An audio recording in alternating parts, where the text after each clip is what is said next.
বাংলাদেশে কৃষি খাতকে এগিয়ে নিতে সমঝোতা স্মারক সই করেছে চীন। প্রাথমিকভাবে চাঁদপুরে এগ্রি প্রজেক্টে পরীক্ষামূলকভাবে চাষাবাদ করবে দেশটি। রোববার বিকেলে সংবাদ সম্মেলনে এসব তথ্য জানান বিডা চেয়ারম্যান আশিক চৌধুরী। বিস্তারিত নাইম কামালের রিপোর্টে। ঢাকায় বিনিয়োগ উন্নয়ন কর্তৃপক্ষ বিডা কার্যালয়ে রোববার অনুষ্ঠিত হল China Bangladesh conference on investment and trade সম্মেলন। এতে অংশ নেন চীনের ১৪৩টি কোম্পানির ২৫০ বিনিয়োগকারী ও ব্যবসায়ী। এছাড়া দিনব্যাপী এ সম্মেলনে যোগ দেন দেশি বিনিয়োগকারী সহ ৫০০ অতিথি।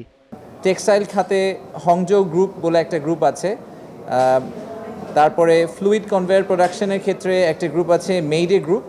আপনারা দেখবেন এদের নাম যদি সার্চ করে দেখেন ওনারা বেশ বড় বড় কংগ্লোমারেটস।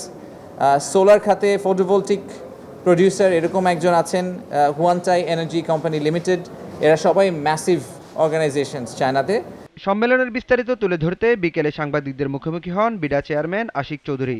বলেন, বিনিয়োগকারীদের সঙ্গে ১৫০টিরও বেশি মিটিং করেছে দেশীয় প্রতিষ্ঠানগুলো। বিডা চেয়ারম্যান জানান, এরই মধ্যে চায়না স্পেশাল ইকোনমিক জোনে জমির জন্য আবেদন করেছে ৩০টিরও বেশি প্রতিষ্ঠান। পাওয়ার চায়না ইন্টারন্যাশনাল গ্রুপ লিমিটেড ওদের অর্গানাইজেশনের অফিসিয়াল নেম। তার সাথে ইকোনমিক জোন অথরিটির চাঁদপুরের বাহেরচরে আমরা একটা অ্যাগ্রোভোল্টিক প্রজেক্টের জন্য ওনাদের সাথে একটা এমওইউ সাইন করলাম। এই প্রজেক্টটা নিয়ে আগে অনেক দিন ধরেই কাজ হচ্ছিল, বাট আমরা যখন সরকারে আসি তখন দেখলাম যে প্রজেক্টটা একটা ওই হাং পার্লামেন্টের মতো একটা হাং প্রজেক্ট হয়ে পড়ে আছে। বেশ কিছু ডিসিশনের অভাবের কারণে প্রজেক্টটা এগোচ্ছিল না।